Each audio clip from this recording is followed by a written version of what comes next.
I'd like you to imagine the world anew. I'd like to show you some maps which have been drawn by Ben Hennig of the planet in a way that most of you will never have seen the planet depicted before. Here's an image that you're very familiar with. I'm old enough that I was actually born before we saw this image. Apparently some of my first words were Moona Moona, but I think that's my mum having a particular fantasy about what her baby boy could see on a flickering black and white TV screen. It's only been a few centuries since most of us thought of our planet as spherical. When we first saw these images in the 1960s, the world was changing at an incredible rate. In my own little discipline of human geography, a cartographer called Waldo Tobler was drawing new maps of the planet. And these maps have now spread, and I'm going to show you one of them now. This map is a map of the world, but it's a map which looks to you a little bit strange. It's a map in which we've stretched places so that those areas which contain many people are drawn larger, and those areas like the Sahara and the Himalayas in which there are few people have been shrunk away. Everybody on the planet is given an equal amount of space. The cities are shown shining bright. The lines are showing you submarine cables and trade routes.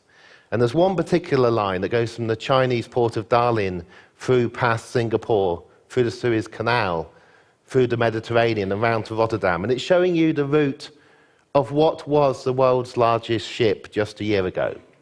A ship which was taking so many containers of goods that when they were unloaded, if the lorries had all gone in convoy, they would have been 100 kilometers long. This is how our world is now connected. This is the quantity of stuff we are now moving around the world, just on one ship, on one voyage in 5 weeks. We've lived in cities for a very long time, but most of us didn't live in cities.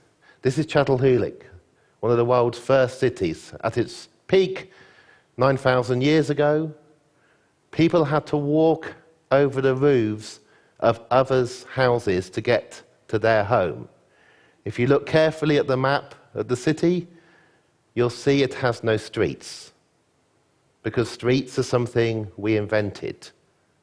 The world changes. It changes by trial and error.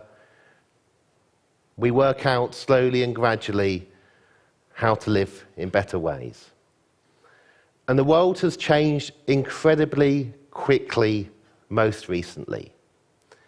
It's only within the last 6, 7, or 8 generations that we have actually realized that we are a species.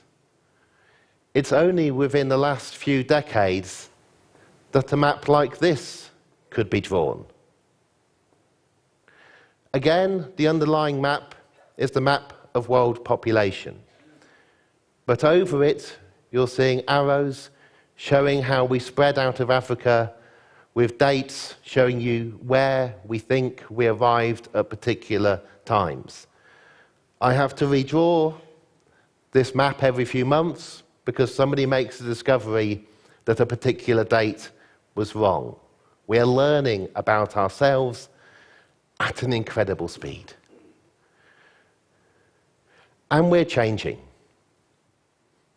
A lot of change is gradual. It's accretion. We don't notice the change because we only have short lives, 70, 80, if you're lucky, 90 years. This graph is showing you the annual rate of population growth in the world. It was very low until around about 1850. And then the rate of population growth began to rise, so that around the time I was born, when we first saw those images from the moon of our planet, our global population was growing at 2% a year.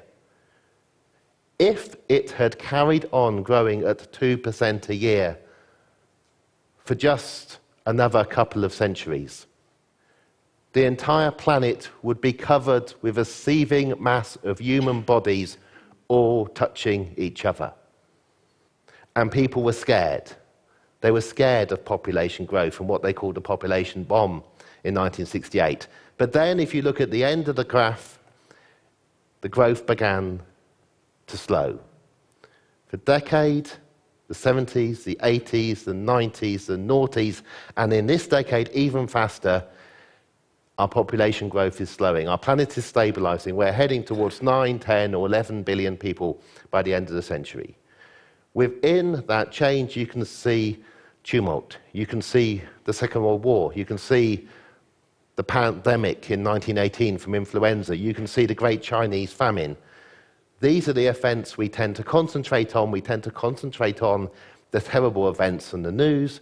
We don't tend to concentrate on the gradual change and the good news stories.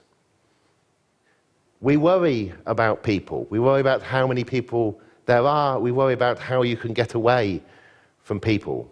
But this is the map of the world changed again to make area large, the further away people are from each area. So if you want to know where to go to get away from everybody, here's the best places to go. And every year these areas get bigger because every year we are coming off the land globally. We are moving into the cities. We are packing in more densely. There are wolves again in Europe, and the wolves are moving west across the continent. Our world is changing. You have worries. This is a map showing where the water falls on our planet. We now know that. And you can look at where Çatalhöyük was, where 3 continents meet, Africa, Asia, and Europe, and you can see there are a large number of people living there in areas with very little water. And you can see areas in which there is a great deal of rainfall as well. And we can get a bit more sophisticated. Instead of making the map be shaped by people, we can shape the map by water. And then we can change it every month to show the amount of water falling on every small part of the globe. And you see the monsoons moving around the planet, and the planet almost appears to have a heartbeat. And all of this only became possible within my lifetime, to see this is where we are living. We have enough water. This is a map of where we grow our food in the world. This is the areas that we will rely on most for rice and maize and corn. People worry that there won't be enough food, but we know if we just ate less meat and fed less of the crops to animals, there is enough food for everybody, as long as we think of ourselves as one group of people. And we also know about what we do so terribly badly nowadays. You will have seen this map of the world before. This is the map produced by taking satellite images, if you remember those satellites around the planet on the very first slide I showed, and producing an image of what the Earth looks like at night. When you normally see that map, on a normal map, the kind of map that most of you will be used to, you think you are seeing a map of where people live. Where the lights are shining up is where people live. But here, on this image of the world, remember we've stretched the map again. Everywhere has the same density of people on this map. If an area doesn't have people, we've shrunk it away to make it disappear. So we're showing everybody with equal prominence. Now, the lights no longer show you where people are because people are everywhere. Now the lights on the map, the lights in London, the lights in Cairo, the lights in Tokyo, the lights on the eastern seaboard of the United States, the lights show you where people live who are so profligate with energy that they can afford to spend money powering lights to shine up into the sky so that satellites can draw an image like this. And the areas that are dark on the map are either areas where people do not have access to that much energy, All areas where people do, but they have learnt to stop shining the light up into the sky. And if I could show you this map animated over time, you would see that Tokyo has actually become darker, because ever since the tsunami in Japan, Japan has had to rely on a quarter less electricity because it turned the nuclear power stations off. And the world didn't end, you just shone less light up into the sky. There are a huge number of good news stories in the world. Infant mortality is falling and has been falling at an incredible rate. A few years ago, the number of babies dying in their first year of life in the world fell by 5% in just 1 year. More children are going to school and learning to read and write and getting connected to the internet and going on to go to university than ever before at an incredible rate, and the highest number of young people going to university in the world are women, not men. I can give you good news story after good news story about what is getting better in the planet, but we tend to concentrate on the bad news that is immediate. Rebecca Solnit, I think, put it brilliantly when she explained the accretion of incremental, imperceptual changes which can constitute progress and which render our era dramatically different from the past. The past was much more stable. Contrasts are obscured by the undramatic nature of gradual transformation, punctuated by occasional tumult. Occasionally terrible things happen. You are shown those terrible things on the news every night of the week. You are not told about the population slowing down. You are not told about the world becoming more connected. You are not told about the incredible improvements in understanding. You are not told about how we are learning to begin to waste less and consume less. This is my last map. On this map, we have taken the seas and the oceans out.